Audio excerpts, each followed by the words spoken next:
Okay, that was a lot. Let's talk about it. Hey, it's Just the Gems. I'm Brandon, and I just literally finished watching that Nintendo Direct. It's been 2 minutes since it ended, and I needed to just get in here and get my thoughts out right away because there's so much to go over, where it's like so much of it I don't care about. It's not for me, but then like the things that are for me, particularly this time, just hit so hard. So let's get into it. All right, I'm gonna go down my list. I made a list here with timestamps because I'm psychotic of all of the games that were of interest to me, and I'm gonna highlight. I'm gonna talk about all of them real quickly, and then I'm gonna highlight the ones that I think are of particular interest.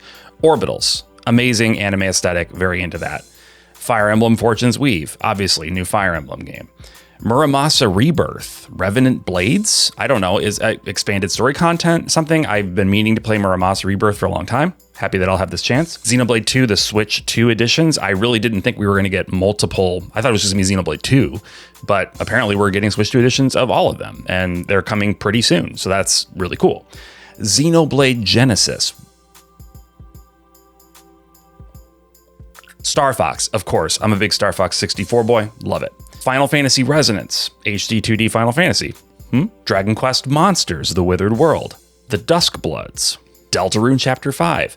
Metaphor Refantasio. Atelier Caria, did you see that? They snuck in there for like 2 seconds, a new Atelier game. Tales of Eternia Remastered. We knew it was coming. Happy to see it. And then all the Kingdom Hearts stuff they dropped, the re-release of all the Kingdom Hearts games on Switch 2, and then an extended look at Kingdom Hearts 4, which doesn't even look like a Disney game anymore. I don't know. I have questions. And then, of course, Ocarina of Time Remake. All right. Diving deep into the games that are of most interest to me, and I would imagine if you're watching my channel and you're a JRPG person primarily, these probably are the ones that caught your interest too. Fire Emblem Fortune's Weave. It looks beautiful, right? It looks like a very, very pretty Fire Emblem game. I don't know how I feel about the setting.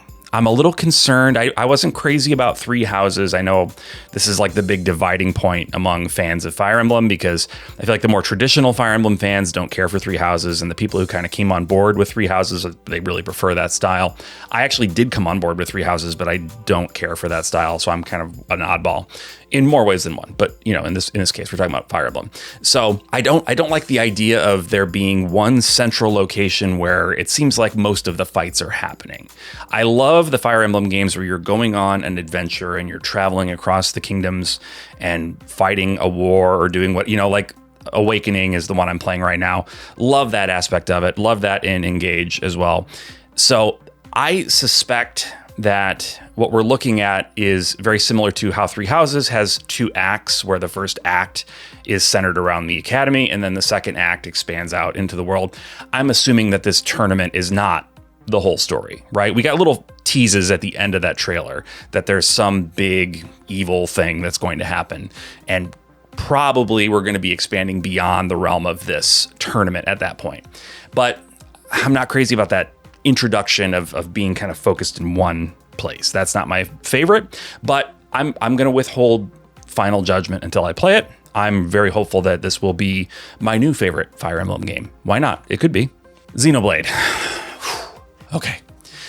So I'll admit, for 2 seconds when I saw this trailer as it began, Xenoblade Genesis, I was a little bit disappointed because with the way Xenoblade Chronicles 3 Future Redeemed ended and how they were bringing in Xenosaga, I was really hoping that we would see what comes next, right? Because as a Xenosaga fan, I've been waiting for 20 years, basically, for the conclusion to that story, right? And I never thought it would happen, and now I have renewed hope. So I was like, it's like a medieval fantasy looking thing. They got pointy ear people.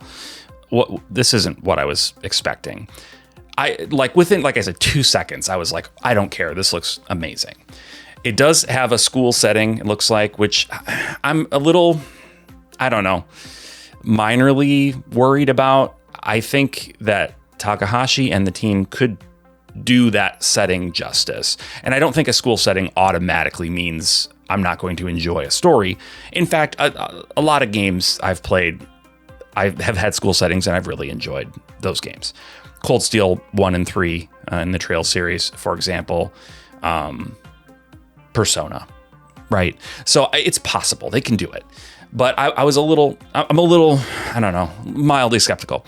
But the idea of this being Xenoblade Genesis, the beginning of the saga, right? We don't know. If you've played Xenosaga or if you haven't, the idea is that humanity in the near future discovers this ancient artifact buried underground, and it basically has limitless power and does things that we don't understand. And the timeline sort of splits there as far as the games go. We have Xenosaga, which takes place 4,000 years in the future on another planet as humanity has kind of left the Earth. And then we have the Xenoblade games that take place basically on what happened to Earth after the events that we never really fully see, but you kind of get glimpses of in Xenosaga and in Xenoblade. You see little flashes of like whatever was going on there that caused, most of humanity to flee the planet, and then the planet to split, and Xenoblade 1 and 2, and then coming together in 3. If you've played the games, you know what I'm talking about. If you haven't played the games, you're like, what? This sounds like nonsense. And it does sound like nonsense, but it's very, very, very good nonsense. But if this is going to go back and truly be the Genesis, if this is going to go back and show us the beginning of this saga, where this Zohar or conduit or whatever your term is for this thing that they found underground, where this came from, that's mind-blowing, because I honestly never thought that we would see that. Now, obviously, I don't know for sure that that's what they're doing, but they're calling it Xenoblade Genesis. And it doesn't get more Genesis-y than finding out where this thing came from. This is the catalyst for everything that's happened in the Xeno universe.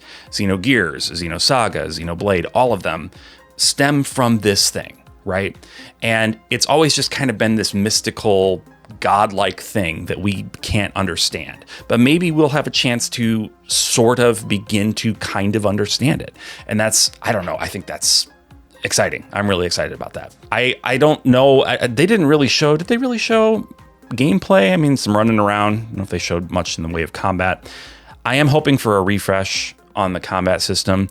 I've never been the biggest fan of the Xenoblade MMO style hot list of special moves and whatnot. That's not for me. Make it an action RPG or make it turn-based, but don't give me this weird thing in the middle anymore, please. I don't know. It's so simple, but it's also like the most overly complicated thing that you've ever experienced, mostly in Xenoblade 2. Xenoblade 2 is way too complicated. It doesn't need to be that complicated. And they learned Xenoblade 3 is a little more streamlined, I guess. But anyway, I hope that there are some revisions, at least, to the combat. They've been moving in a direction that I find a little more palatable, but I would not be sad if they got rid of the MMO style combat. I just do not like it.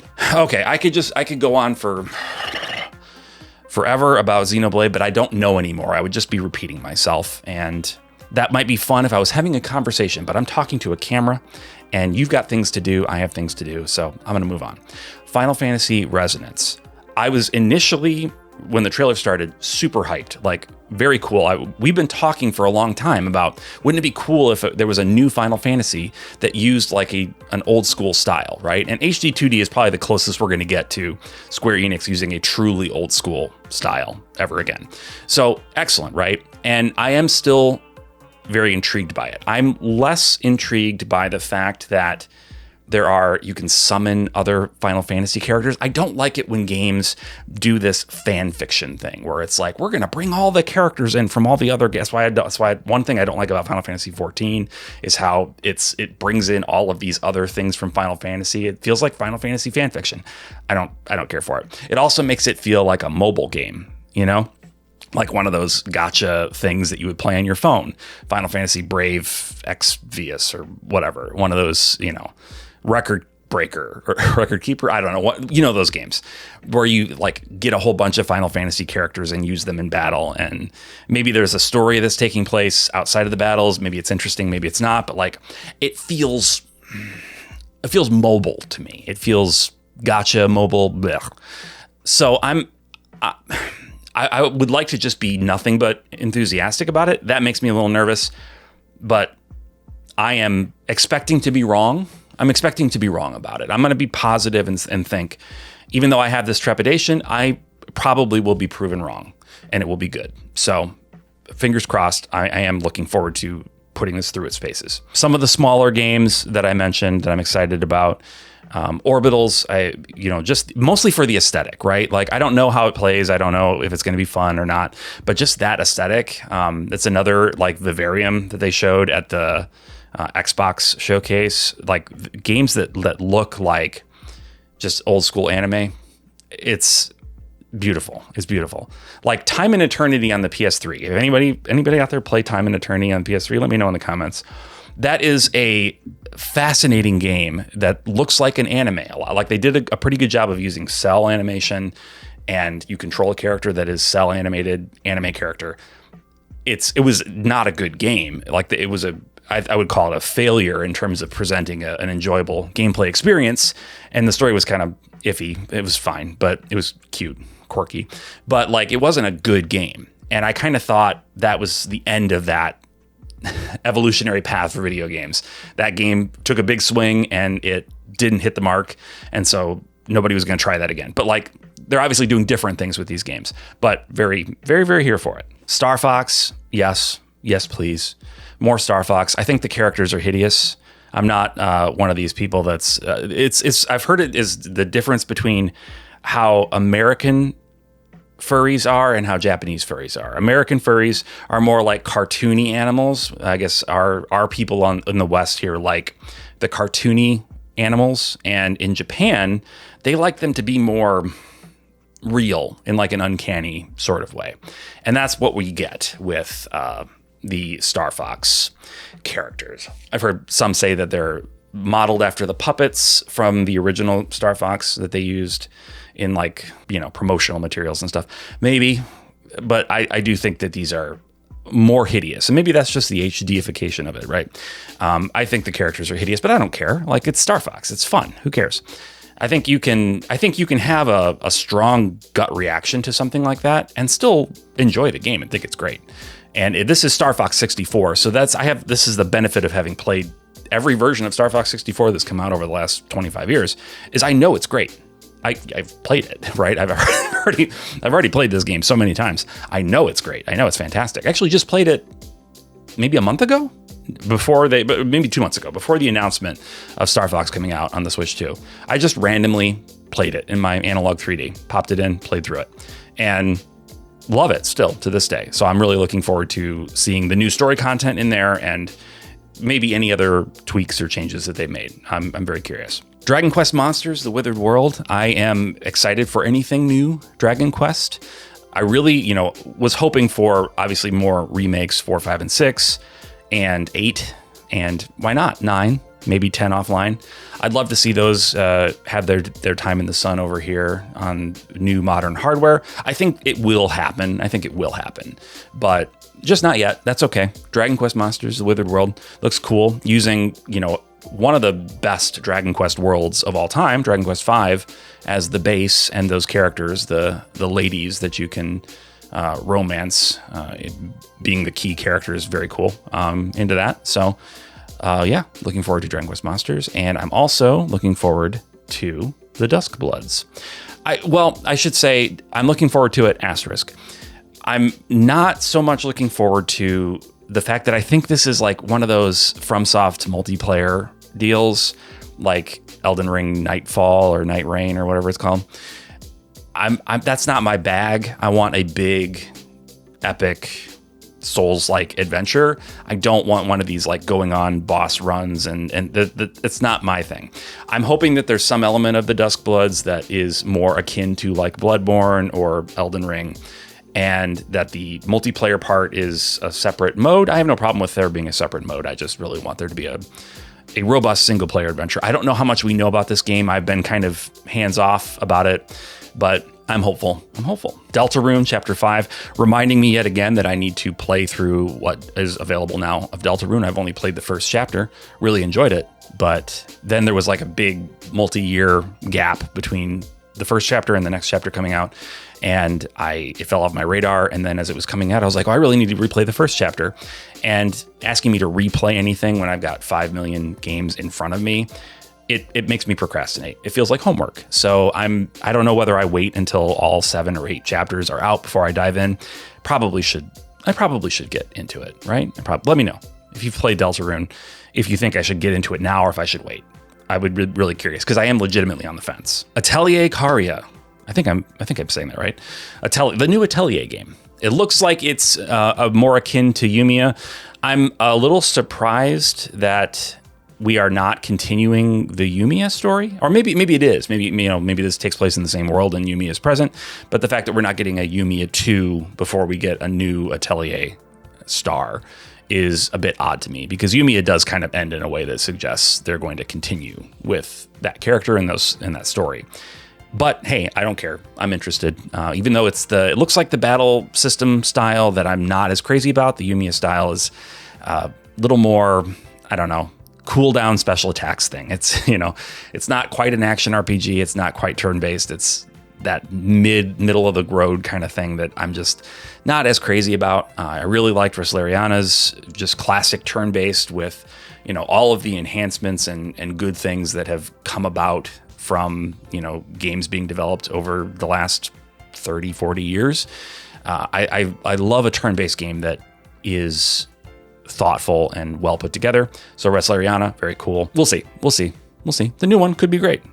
Tales of Eternia, obviously, we knew this was coming from leaks, but it's the game that made me like the Tales of series. So I'm happy to revisit it and see how it looks and plays. I'm kind of wondering, honestly, what all they're going to be doing to it. If it's just like an up-res of the artwork, cool, that's fine. I wonder if they would consider redoing the voices. I actually think the voice acting is not the worst. It's actually, I think, way better than it had any right to be, given the era it came out in. It was not the worst. Maybe even the best of that. Certainly the best of that time period. It was, kind of an outlier in the fact that it was a PlayStation 1 game that had a lot of voice acting. Usually we didn't start to really see that until the PlayStation 2 era, but this game really brought it early on. I'm just curious if they would want to revoice it or do what they did with Bot and Kaitos and get rid of the English altogether. I hope they don't do that. That's stupid. That's bananas. Don't do that. It is Bandai Namco though. That's what they did. So I don't know. I hope that they don't do that. And then Kingdom Hearts. I need to catch up, guys. I need to catch up. I don't think I'm going to catch up on the Switch 2. I have them all on PS4, PS5, whatever.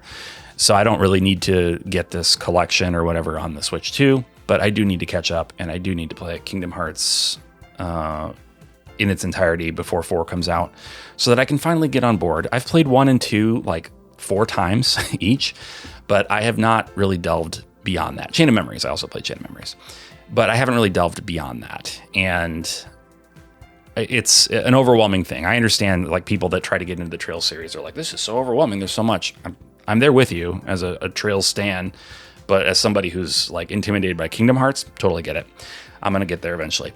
And then finally, the Ocarina of Time remake on the Switch 2. We saw very little of this game today, considering that it's coming out this year. There are only 6 more months in this year, and we have seen an opening shot, the opening shot of the game.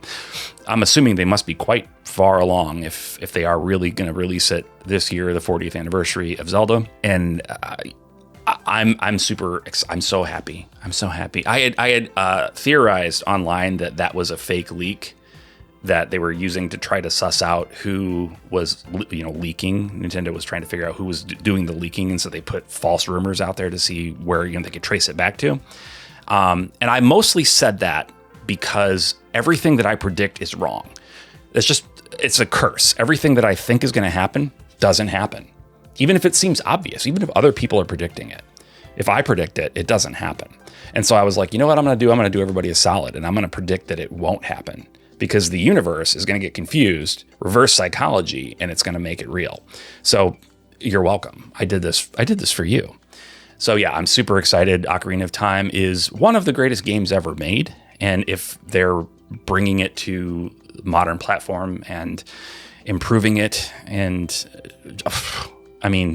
man, it's going to be good. It's going to be great. Anyway, what did you think of this? I do think, as impressed as I was last week with the Xbox showcase, was that last week? Was it just like 2 days ago? I don't know. As impressed as I was with Xbox, I do think that this one, the Nintendo Direct, edges it out to be the best of the game showcases in 2026 so far. Let me know your thoughts down in the comments, and let me know what game you're excited about most. Let me know which one is blowing your mind right now the hardest. For me, it's Xenoblade Genesis. Ocarina of Time coming in at a pretty close second. But wow, JRPGs are being represented here this month, and I'm excited about that. Anyway, thanks so much for watching, and I'll catch you later.